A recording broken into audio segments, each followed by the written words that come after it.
It's time to sit down and relax for the good, the bad, and the sequel Q&A with your host, Doug. Hey there, welcome back. So last week we interviewed actress Heidi Lewandowski from the movie Escape Plan 3, The Extractors. She played the receptionist during an amazing fight scene. And she had some great stories to tell. And now for this week, we have our biggest interview yet. He was in Die Hard 2, Shawshank Redemption, Green Mile, The Mist. But we interviewed him for his role of Death in Bill and Ted's Bogus Journey. You might be a king or a little street sweeper, but sooner or later you dance with the Reaper.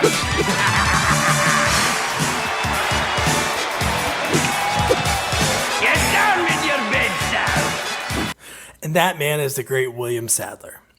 You're going to love him and his behind-the-scenes stories from Die Hard 2, working with Bruce Willis, Hard to Kill, working opposite Steven Seagal, and a lot of Bill and Ted. He loved that role.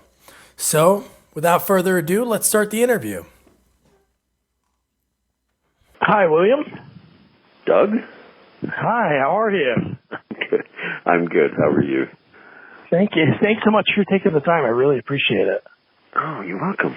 You're welcome. I got to let you know, I love your work. Oh, well, thank you. Yeah. Thank you. Appreciate that.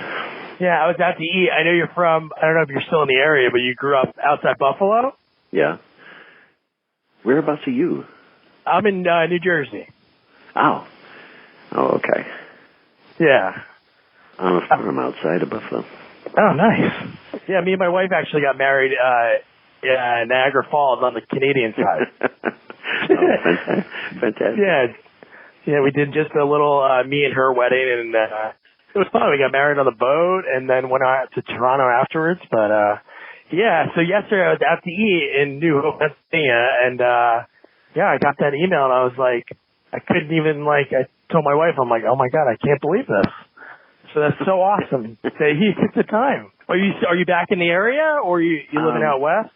No. I live near Millbrook, New York, just about 70 miles north of New York City. Well, that's nice. I have a little farmhouse, and I've got a little 19th century house that sits by a waterfalls and a trout stream, and I like it. I can get there in an hour or so, and I don't know. It just feels healthier and more normal than Los Angeles did. So I bet. And that's how you grew up, right? You worked on your parents had a farm. I grew up on a farm. We raised. We didn't have a lot of animals though. We had rabbits and pigeons and Christmas trees. It wasn't sort of a normal farm. But anyway, are we recording the podcast now? Oh, we are. Yes, we are. Oh, yeah. Well, hello, everyone. Hello. My childhood was like running around the barn with my friend from down the road with our BB guns and diving out of the hayloft and coming up shooting and getting captured by Germans, and then we'd stop and have a bologna sandwich and then run back in the barn. And it was I realized not too long ago that my entire childhood was sort of rehearsing for the career I ended up having.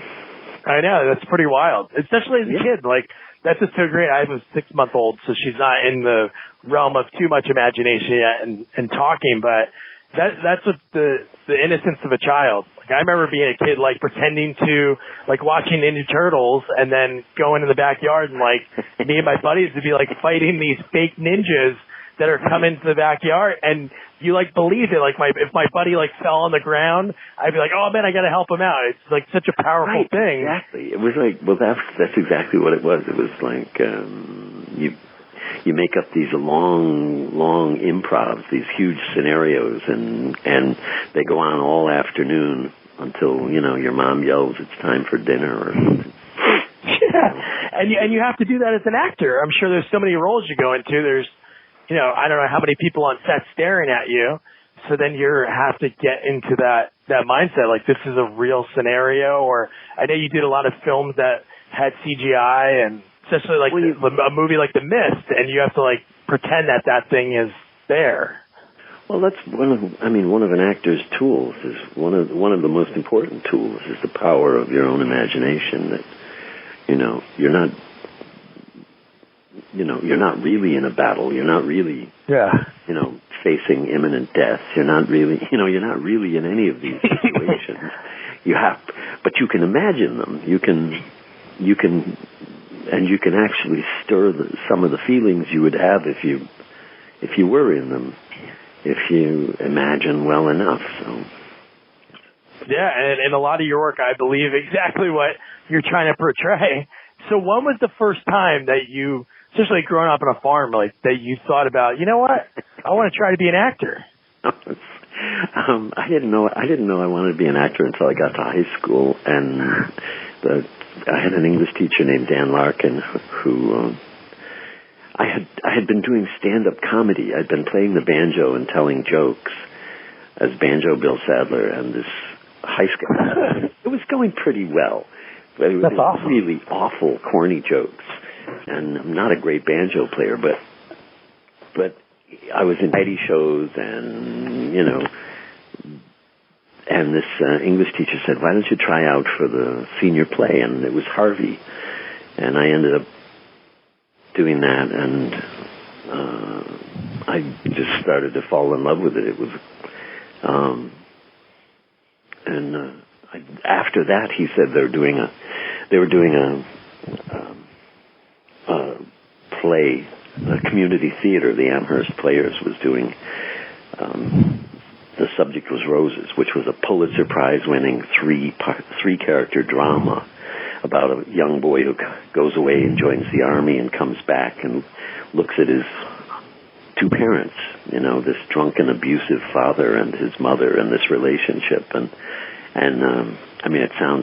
it is dark. It's but it's the one that launched Martin Sheen. Oh, really?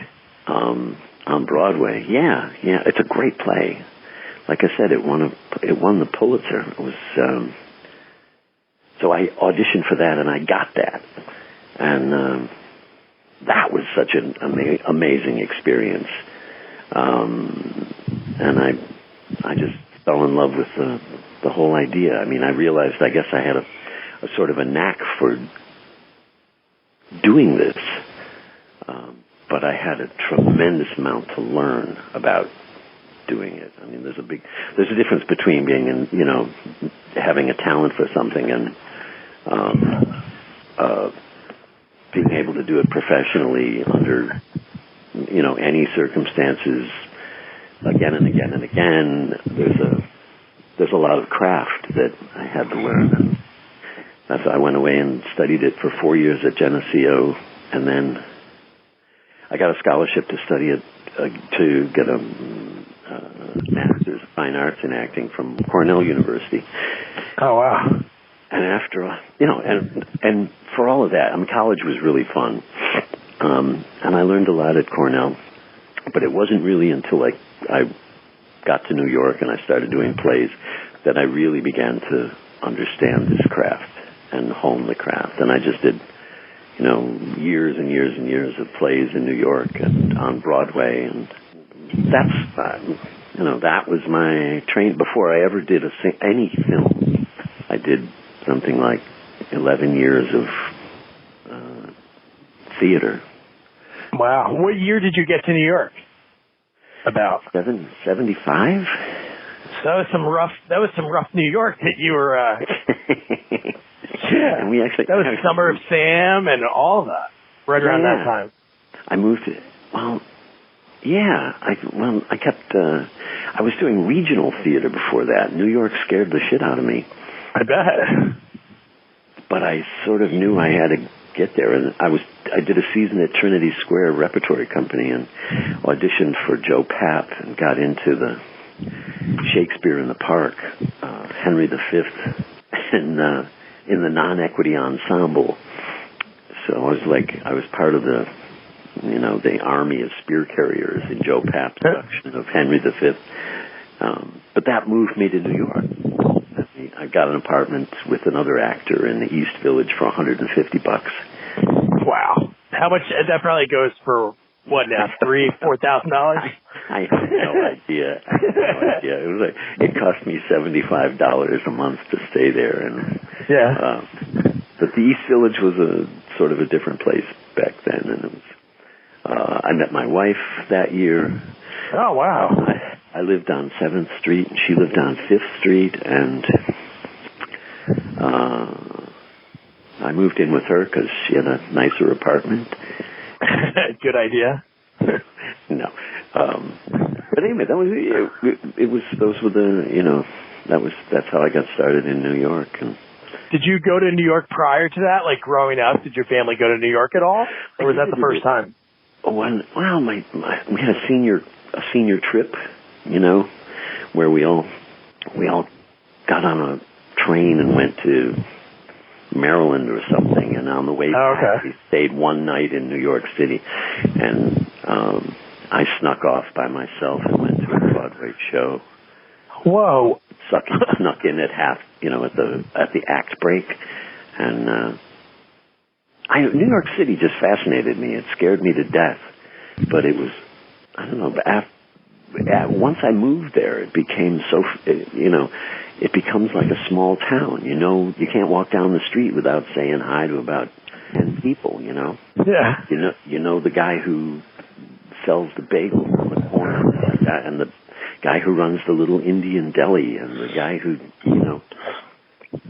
it just becomes a little neighborhood, and a hotbed for writers and actors, dancers, and so on. So I did that for like 11 years until I got my first movie, which was Project X, I think. Yeah, they have another movie before that, but I know you did some series before that too. It has on here Newhart. No. I don't even know if that's right or not. No, that isn't correct. That isn't? Okay, good. No. Yeah, a lot of times when I talk to people... IMDb. Yeah. Yeah, it's never right. The IMDb is... I don't even know how to go on IMDb and fix things. I don't know. That aren't correct. I did the Newhart show, but I was a guest. Okay. A guest actor on one episode. Yeah, it has you as clumsy guest. Exactly.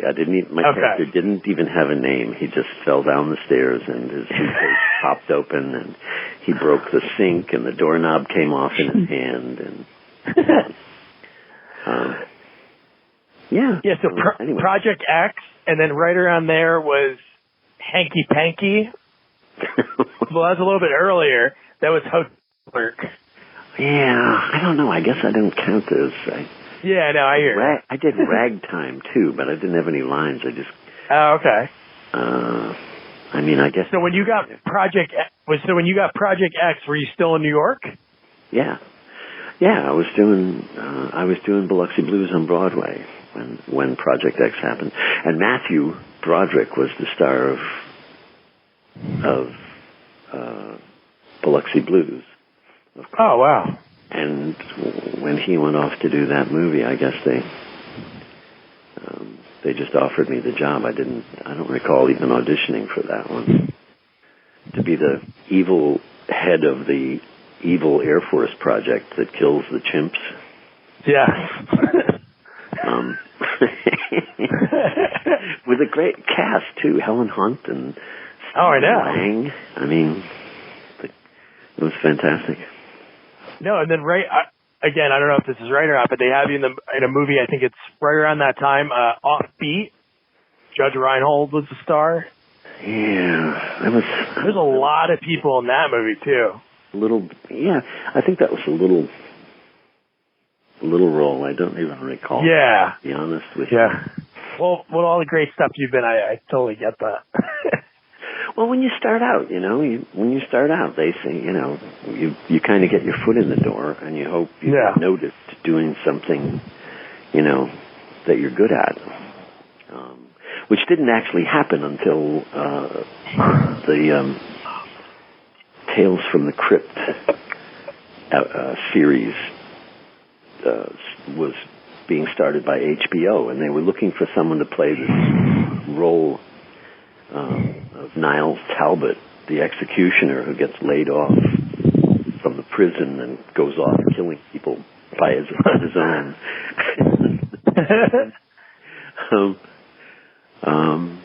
And Karen Ray was casting that.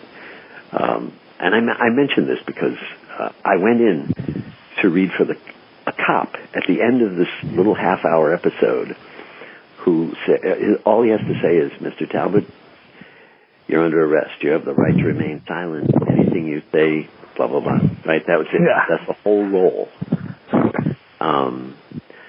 And I read for her at Silver Pictures over on the Fox lot in L.A.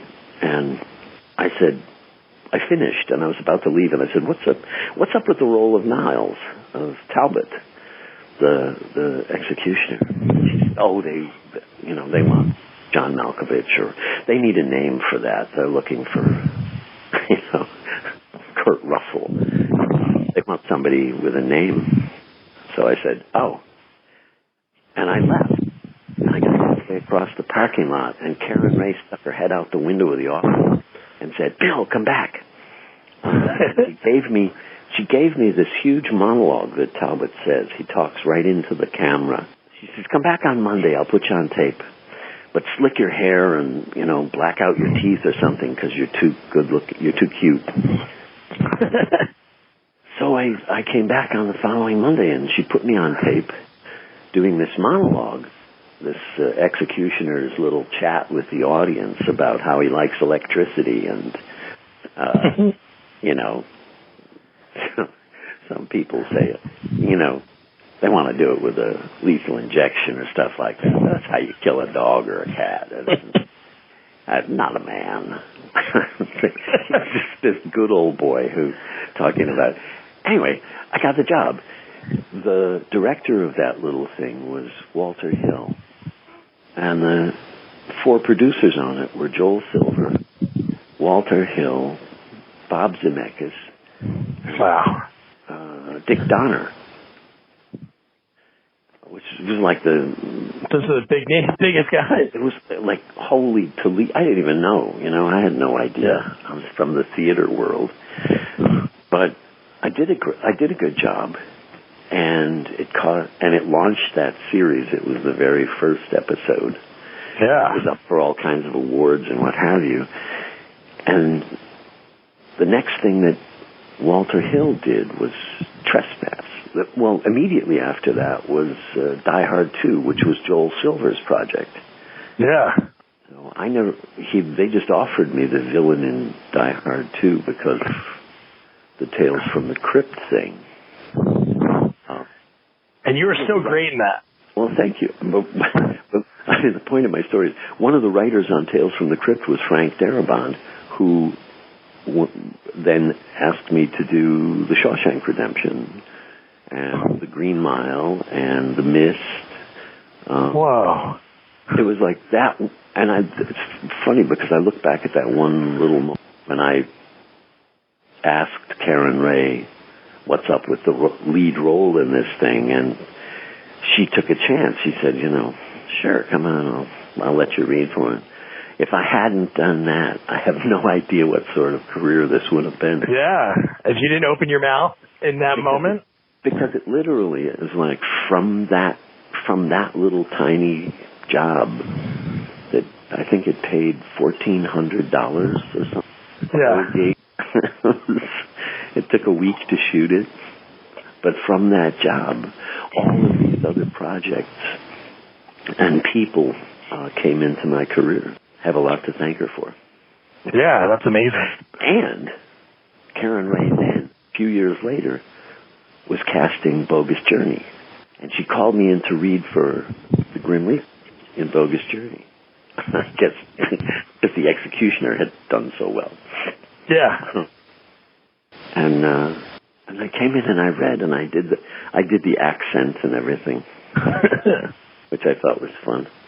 And no, that's great. Like before we started chatting, I didn't know obviously that you did like the stand up with the banjo and the songs. So it's like going into that movie, you played a lot of evil, like, bad guys. Project X, I Loved You and Hard to Kill. So, like, just a crooked senator, who would have guessed it? But, no, just such a great, and then Stewart was that same year in Die Hard 2. So you had these really, like, bad, like, just bad guy, and you just, like, exude this evil as your characters. It's just everything that just comes from it.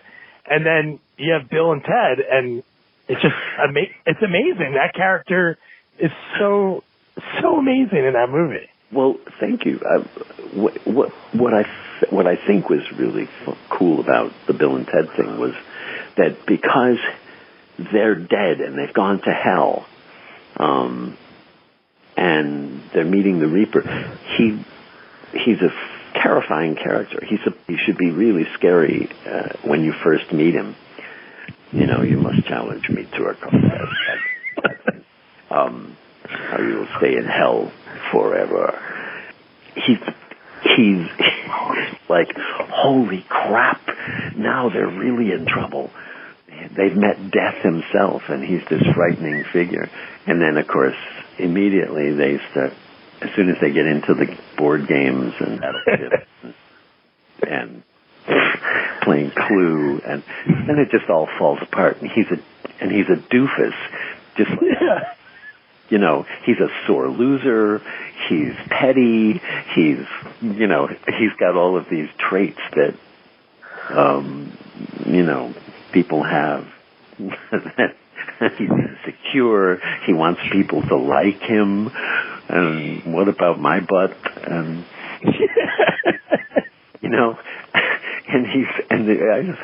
I just thought it was really fun to. I was really happy to get a chance to be funny again, and not just, go from one evil prick to another. No, that's what's great about that. As a scary dude, and almost immediately just evolves into, this goofy guy. So. Yeah, like when you guys are getting into, I rewatched it last night, and so you guys are getting into heaven, like trying to get in there, and then you see the three people that you take out, and they come back wearing the men's clothes, and you come back in like the little Bo Peep outfit, and you have the high pitched voice, and you're right. It's like the character goes from scary and devolves to be like exactly what you just said, like tiptoeing back after God says that they'll help him out. They elven me. Sorry. Sorry, God. Yeah, exactly. No, it was really fun. It was really fun to create that character, and they gave me a lot of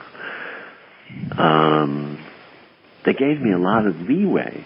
I think they weren't the producers and Pete Hewitt, the director. I'm not sure how sure of themselves they were about my character. On the first day, there were a lot of serious faces, and we'd never tried the makeup before. My first day of filming was up at Santa Clarita, and my first day of filming was the game sequence. That was the very first day, the very first shot, very first hours in the makeup and the costume, all the rest of it. That was the first thing I did with Alex. And I think there was a lot of trepidation about, is this going to work? Is the accent going to work? Is the makeup going to work? What accent did you channel? I actually, I worked with an actor named Jan Triskin in New York in a play, and he had this great, he's from Czechoslovakia, and he talked like that. Everything he said was, Czechoslovakian like that, and I just thought it was funny, and so I stole it. Did you ever see him afterwards? No, I never have. Oh, really? I never. He watches that movie, and he's I just hope like, he doesn't hear this. Yeah, he'll hear this podcast and say, shit. Yeah. He's watching the movie. He crushes the beer can in his hand. It was supposed to be mine. The shoot went really well. And I liked the first movie. I liked Excellent Adventure. I was already a fan of theirs. Oh, that's great. So, yeah, sequels are hard. You have to, you build on what they've done, but you have to take it somewhere special. It has to become its own thing, I think, for it to work. You know what I mean? No, that's true. That's why, like, growing up, I always, for some reason, my dad used to always, he was a garbage man in New Jersey, and for some reason, like, some of the stuff that people would throw out and he would bring home that's in good condition would be like, for some reason, I had a lot of movie sequels, like, a lot on VHS. So that's why I started this project, so to speak, because I think some sequels are done right, and then there's some that don't connect to the original movie. Like, there's like the movie Anaconda. There's like a fifth and sixth sequel to that doesn't really mention it. It's just like it's a movie with a snake that they just wanted to throw that title on so people would know. So you have to heighten it. Like Die Hard to Die Hard 2. Die Hard 2 is the stakes are a lot higher. His wife's on an airplane that could crash, and and a ton of people died in that movie. Yeah, I know. Sorry about that. Yeah, you turned off everything, and I think it was the French flight coming in. Exactly. I think they're English, but English, yeah. I forget anyway. Well, that's always the problem with sequels, because, and especially with something like Die Hard, where the first one is so great. I mean, it's perfect. I heard watching this thing on CNN about the movies, 80s and 90s. Yeah. I'll confess, I was watching it hoping to see something. And did you? Yeah, I did. I forget what I saw. Oh, they mentioned Ragtime, but that hardly counts. Oh, really? No, because it was all movies from the 80s, so... Oh, it was just the 80s, okay. Yeah, they mentioned Die Hard, but they didn't get to Die Hard 2. But anyway, they were talking about Die Hard being like it's like the Casablanca of action films, that it's just perfect. And I agree, it was a huge blockbuster, It made Bruce Willis a monster star. And, it launched a whole series of sequels. But the Die Hard 2, I don't know about anybody else, but I sort of felt a serious amount of pressure to make it, better. Make it. It's got to stand up to the first one, or else people are going to just go, yeah, well, it's not as good as the first one. And I guess that's always the challenge with sequels. How do you make it different but the same? Yeah. And how do you repeat the magic? If the first one is really magic, what do you what kind of alchemy can you put together? That sequels are difficult. Yeah, but I think the Die Hard one, the last two are just, I would say, straight up just action, like, and things exploding. But the second and third one, the second one, just thinking how it was heightened, and you had the twist in that one, the guy that worked for the military, I forget his name. He's working with you, and you don't know. They're using the blanks in that firefight. So, no, it definitely has a lot of awesome scenes. Where was that filmed? All over the place. It was. Oh, really? Okay. Yeah, we were chasing snow, so we shot in Denver at the Denver airport, and then Breckenridge, Colorado, and then Lake Moses, Colorado, and then back in Los Angeles, then Lake Tahoe and Alpena, Michigan, and Sault Ste. Marie, Michigan, and we kept Joel Silver, who I mentioned earlier, had rented a plane, like a 747 or something, to be the plane that we use in the show. Oh, wow. And he just put everybody on board this, his 747, and we kept flying around looking for snow. Because we needed an airport that we could shut down. And we needed snow, or at least it was cold enough so we could make snow, and it would stay there. So, it was a challenging that was one of the most challenging parts of the show. We finally ended up shooting a lot of the action, like the fight on the wing and so on, was all done on a sound stage at Fox.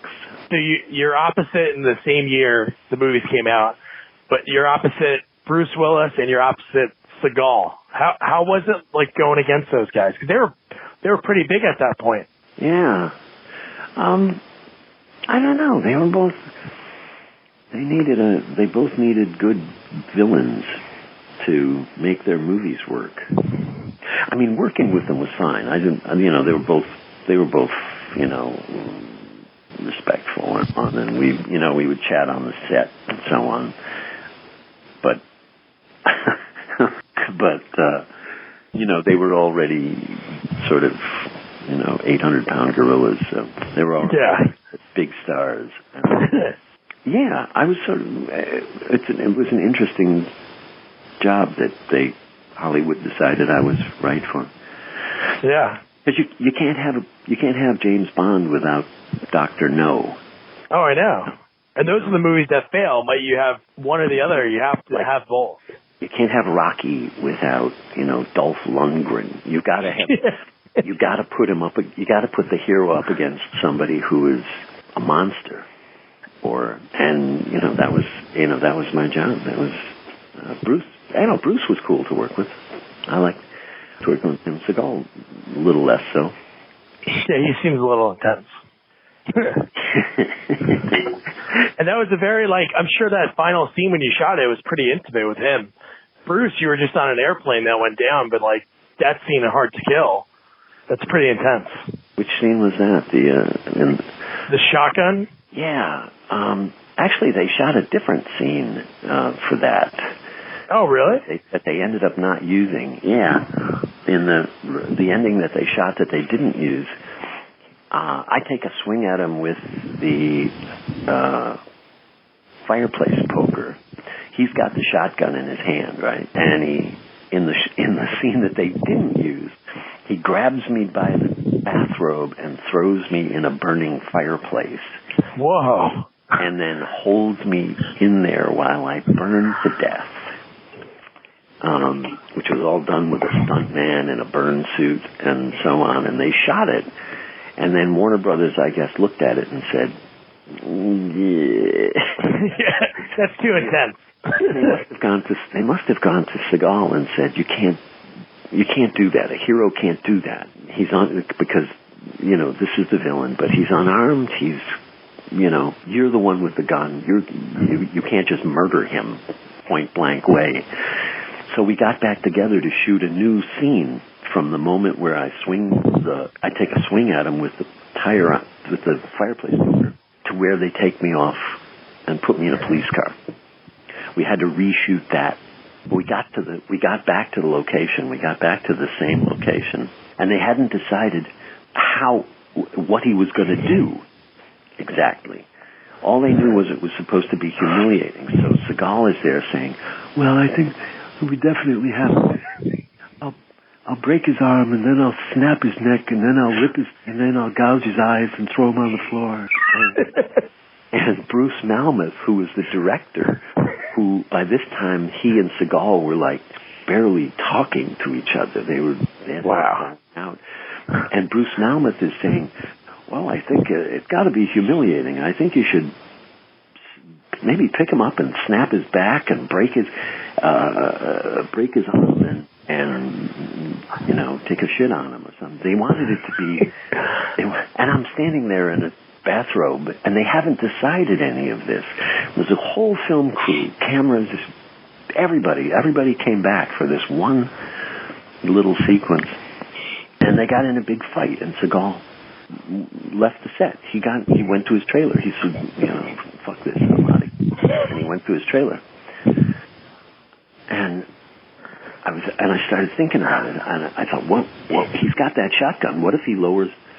We see it under my chin, and then it drops down out of frame, and you can tell from my reaction that he's got it up against my nuts.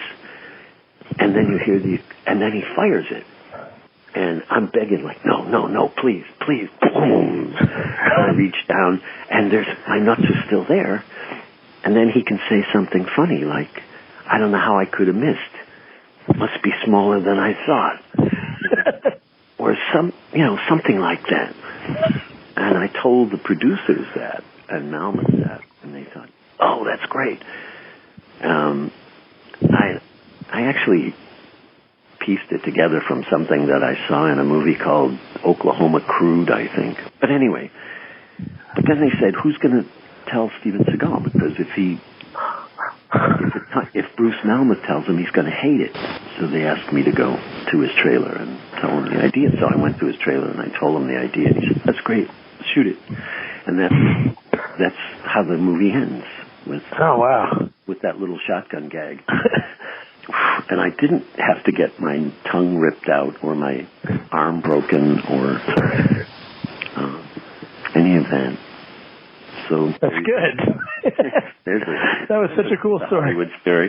That is awesome. That's the way the movie ended. Yeah, and then one thing I jotted down when me and my wife were watching Bogus Journey. Yeah. You're in it twice. You're like the British family watching. I asked them if I could appear because I was under all this makeup and stuff, and I asked them if there was some way I could be the checkout guy at the hardware store or something. Oh, okay. I asked them if I could appear somewhere without all the makeup, and that's what they came up with. So that's my actual wife and my actual daughter. Oh, no way. That's awesome. As a little English family, yes. That's so cool that they did that. Yeah. Yeah, that was... I was looking for the other actors because after you did that, I was like, maybe they did... I was like, before I asked him, I was like... Yeah. No, I didn't see him anywhere. Well, wow. But that was a movie that... But after playing all of these vicious, heavy killers... right out of the box in Hollywood, I was really happy to play somebody who was funny, to play and it seemed like a natural thing because he has to be scary at the beginning. You have to think, oh crap, this guy, death. Yeah. and then little by little he just caves in until he's a simpering idiot and becomes their friend and joins the band and he's singing. Yeah. And the rap song, you have a rap song, the Reaper rap. I came up, they had written a rap for him to do, and I couldn't make sense of it. It didn't scan for me, and I just couldn't get underneath it, and I asked him if I could take a shot at it, so I came up with that one too. Oh, wow. You might be a king or a little street sweeper, but sooner or later you dance with the Reaper. That's so great. Yeah. Well, once I sort of put on the character, then I couldn't stop myself. I kept, ad-libbing and there was a moment we were shooting in the hardware store where the good robot us's are we're getting this stuff together to make the good robot us's and shopping around in the hardware store and I thought wouldn't it be fun if the Reaper walked by somebody who was smoking and just as he's walking by says 007 and the guy puts the cigarette out. And I thought, it's perfect. It's shit simple, and it's funny, and it's, a ad for not smoking. But we didn't have anybody, it's not in the script, and we didn't have an actor to play the smoker. So Pete Hewitt, the director, said, bring the camera over here. And he lit up a cigarette, and I walked by him, and that's him. He showed. Oh, wow. That's Pete Hewitt. That's the director who was smoking in that scene, in that little moment. That's so cool. But it was, I don't know how much of that happens in lots of other movies, I guess it depends. I'm sure there's a lot of directors that are like My Way or the Highway, and then some people like to collaborate. Because just think of just a few things that you mentioned already. just a few of the movies you worked on, and it helped out and was able to. It did great. It's funny. It's a funny thing, but once my imagination kicks in and I'm in the character and sort of in the moment, then little things like that happen, and some of them get in the movie and some of them don't. But yeah, my favorite death line is when they're talking about who did more work.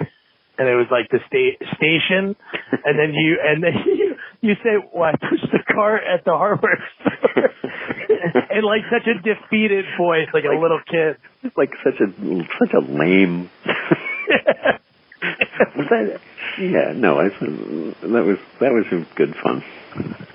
So over your career, because I'm sure when you're out places, people recognize you, right? Yeah. Yeah. What would you say is like the most recognized? They stare at you while you're eating, and you're like, okay, what do you need? What do they recognize me from most? Yeah. There was so much. There was 3 hours of makeup in the Grim Reaper, so it isn't that. Yeah. But it's probably Shawshank. Yeah. Because I looked pretty much like I looked, or Die Hard too. It was one of the ones that Shawshank, because it's on all the, it keeps playing over and over and over again. Oh, it's on TNT all the time. My buddy wanted me to. I told him I was interviewing you, and he said, "Make sure you tell him every time that's on, I have to stop what I'm doing." His TNT plays that movie a lot. Yeah, yeah. Well, that was when Shawshank came out, we shot it. It came out in '94, I think, and it opened in the theaters and then closed, and it was there for a couple of weeks, and then it just went away. It wasn't a hit movie. People that saw it were raving about it, but it didn't catch on, and it's a strange name. The name doesn't mean anything to people, And they heard it was a prison movie, and it's long. And it was like, for whatever reason, it never did well in the movie theaters. But then when the nominations came out, and it was up for Best Picture, and Morgan Freeman, and on and on, then they put it back in the theaters for a while. But it was really Ted Turner, putting it on the Turner broadcast. He really made America aware of it, People rented it in video stores, started renting it, and he started showing it, and that's how most people saw it. Oh, wow.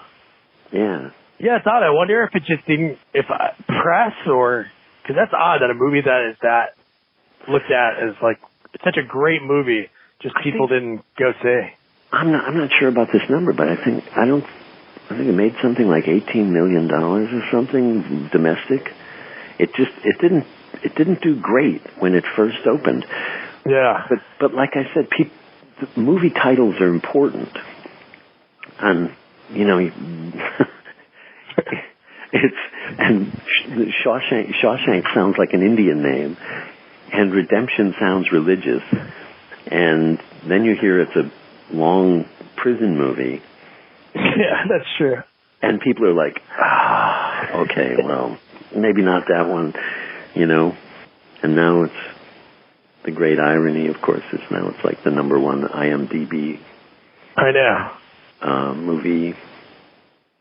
What's that, out of the top 200 movies or something like that? Yeah, something like that. I know. It's wild. And everybody who was in it is going like, oh, you're kidding me. Holy. Because we didn't know. I mean, we all knew it was a good script and a good story, but it surpassed everybody's expectations, I think. Like while filming it, do you do that while you're filming a movie, or you're like during your scenes, or you're like in your head, like, oh, this is going really good, or do you think this is going to be a really good movie? You try not to judge yourself too much while you're working on the thing. Yeah. You want every film to be spectacular. You're always trying to make it wonderful, and I'm often happy with, the way the scene finally felt when we played it. But then you hand it over to an editor, and they chop it up and they move pieces around, and that great moment that you thought, when you made one tear run down your cheek, and something that felt great on the set ends up not in the picture at all. Or there's a how things feel on the set. I think when we shot Shawshank, we all knew it was a really good story. It was a really good story and a strong cast. But I'm pretty sure none of us thought this is going to be classic, or 30 years from now it's going to be this beloved movie. People started saying that after it opened. I heard people say it's a classic, and I would say, no, Lee, you got to wait. Yeah, it's not a classic if it's brand new. Tell me, wait 20 years or 30 years, and then tell me if it's a classic. And you were in 3 different, including that, The Green Mile, The Mist, like Stephen King adapted stories. Yeah. Yeah, thank you, Frank Darabont. Yeah. So for those other movies, did Frank know, like, hey, Bill's great for this role? Or did you audition for those other 2? No, I didn't. Nah. No, actually, I read for a different role in The Green Mile. Oh, really? Yeah, I read for the He Has the Mouse. But he was perfect. He was just freaking perfect. But yeah, Frank cast me in that, and then the Mist, he just called. By that time, he just called me up and said, "You want to do it?" That's such a good movie with a very, very twisted ending. Yeah, you think? It's very that is like heart wrenching. Like, that's dark. That is dark. And another movie I love that you were in, and I want to get your take on it, Disturbing Behavior. Oh, yeah, David Nutter. Yeah, that was such a cool character that you played in that movie. Oh, thank you. Yeah, I'm not even sure where I came up with that character, but that was another case of, I did it at the audition, and David Nutter said, yeah, well, we can do that. I like that. And it was the beginning of a long, terrific friendship with him as well. Oh, that's great. He's a brilliant director. He cast me in Roswell that I did for 3 years, and then he directed some of the episodes of The Pacific that I did. He did a lot of the Game of Thrones. He's a fantastic director. Oh, wow. Just a great director, but yeah, I like the Disturbing Behavior. That was one of those movies where David Nutter hadn't directed a feature before that. That was his first feature, and they studio screen tested or tested, audience tested the film when he finished it, his cut, and apparently it tested through the roof. So in their wisdom, they decided to start cutting. That if it works great at the length that it's at, it'll work even better if we cut out all of the backstory, all of this kid had a brother who committed suicide, and that's why he was such a loner and disturbed. And there was a romantic storyline that got cut. And Nutter every time they cut it, it tested worse. So they cut it some more, and it tested worse, and it just kept going like that. And Nutter had no control over it. He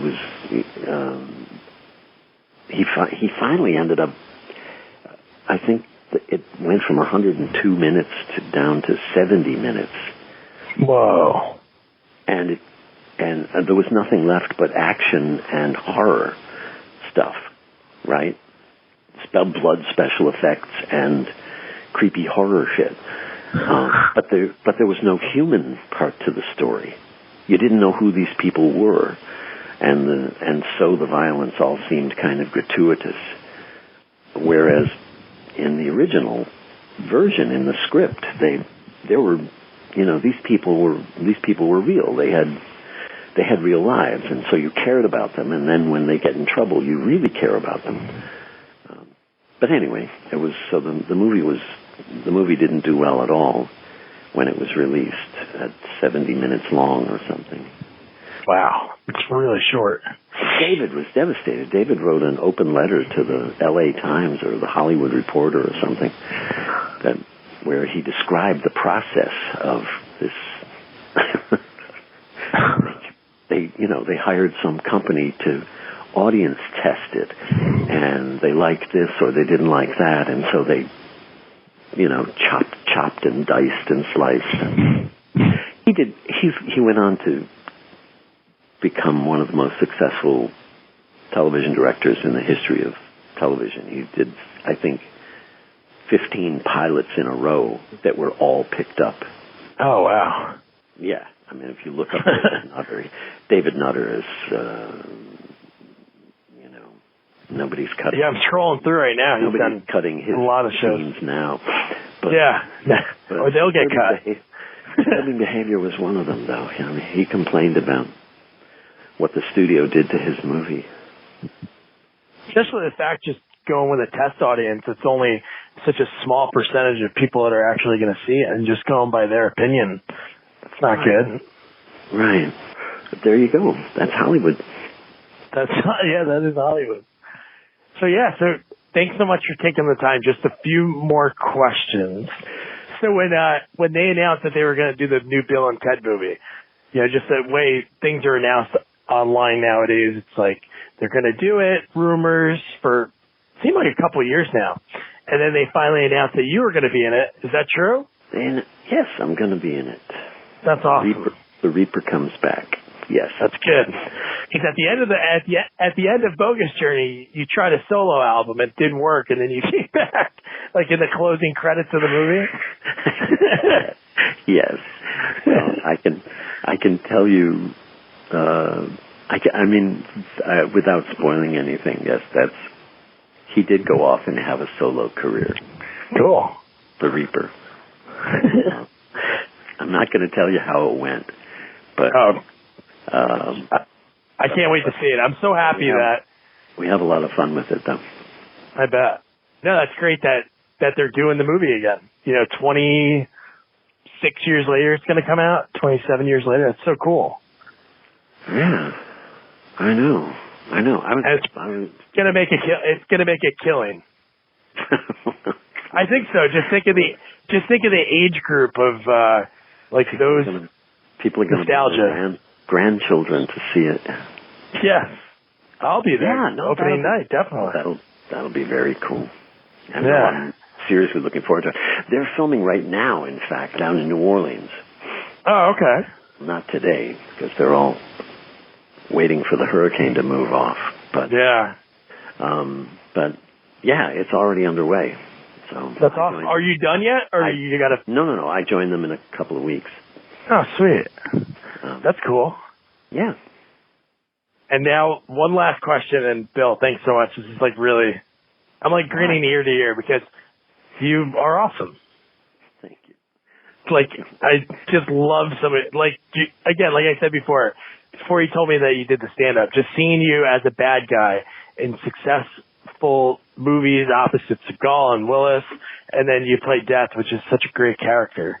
It's amazing. So over the years, what's your favorite character that you played, that you got to play on screen? Oh, wow. Oh, that's really a tough one. You can name a few just so you don't have to. No, but I guess some are more fun to play than others. The Reaper was very fun to play. I don't get a chance to be funny very often, so that was great. I don't know. I guess maybe that or Haywood in Shawshank, because I got to be funny in that as well. I mean, which I think he's sort of the comic relief in that, you know. Yeah, definitely. Hank Williams song, Alexander Dumbass. I don't know, favorite roles. I guess I enjoyed playing Jim Valenti on Roswell, you know, the teenage sci-fi series years ago. I don't know. Do you like doing TV? I do like doing TV. I was on Power for 2 years and played an Italian. Yeah. Right? Which was great fun. It was fantastic fun because it's just a stretch for me. I'm not Italian and I'm not a gangster. And, you know, get to be a badass, but he loves his son, but, you know, he loves his wife, and, you know, he's a family man, except he kills people.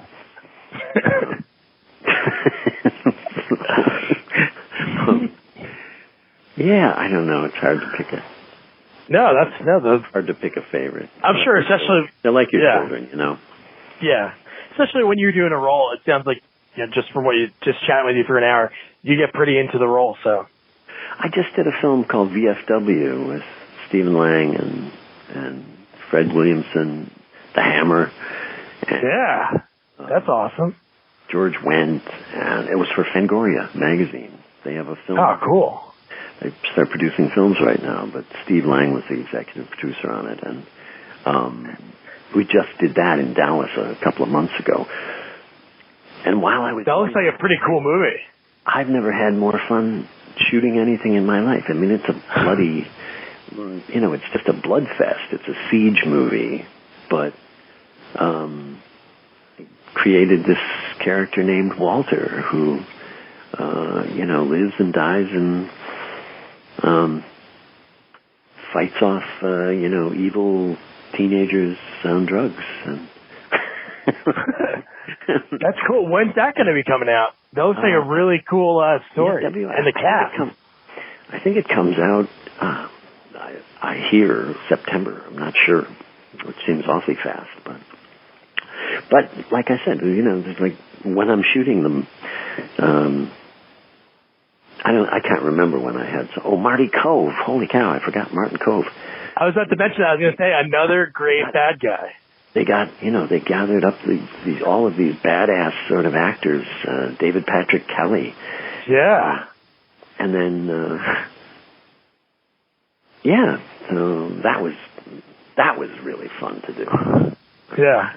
Had a ball. Do you have to hold back? I know, obviously, you're a professional actor, and you probably don't get starstruck, but George Wendt, any normisms that he threw out on set? No. He's a professional actor too. I know. I mean, I guess what I often find is that we've admired each other's work from afar. Yeah. You know, I'd done. In that case, I had worked with Marty Cove on a show called Hard Times on Planet Earth, and I'd worked with David Patrick Kelly on Broadway. Oh, okay. In a musical about John Lennon, and I worked with Stephen Lang in Project X, and then again in something else, I forget. Yeah. So it's like a little reunion, some of these movies. So, yeah, you often work with people you've crossed paths with before, which makes it fun. But for the most part, we admire, you know, if I'm a fan of their work, I've been watching them forever, you know. Yeah. Steve Lang in Avatar and so on. He just kicks ass. So I know, and those movies are going to be coming out. They're going to start coming out, you know, like 2021, all those Avatar movies. So it's nice when you can be a fan and a friend. Yeah. That's awesome, and I think that's a good way to end it, Bill. Well, there you go. Well, thanks so much for taking the time. I really appreciate it. So there you have it. That was William Sadler, or Bill. I didn't know what to call him, but he was so awesome to talk to, and you could hear throughout the interview I kind of geek out a little bit because I love his work. There's so many movies that he was in that he was just so great in because, like we mentioned, you need the evil for the good to make sense, and vice versa. So he played that perfect role in all the movies he was in. And so now your job is to go rewatch or watch for the first time Bill and Ted's Bogus Journey. Great movie. And then you're going to listen to us discuss it next week. So you just got to subscribe so you don't miss out. Review, rate, and make sure you share this. Tell your friends. It's a great interview with William Sadler, the great William Sadler, and some great behind-the-scenes stories that they could check out. Good night.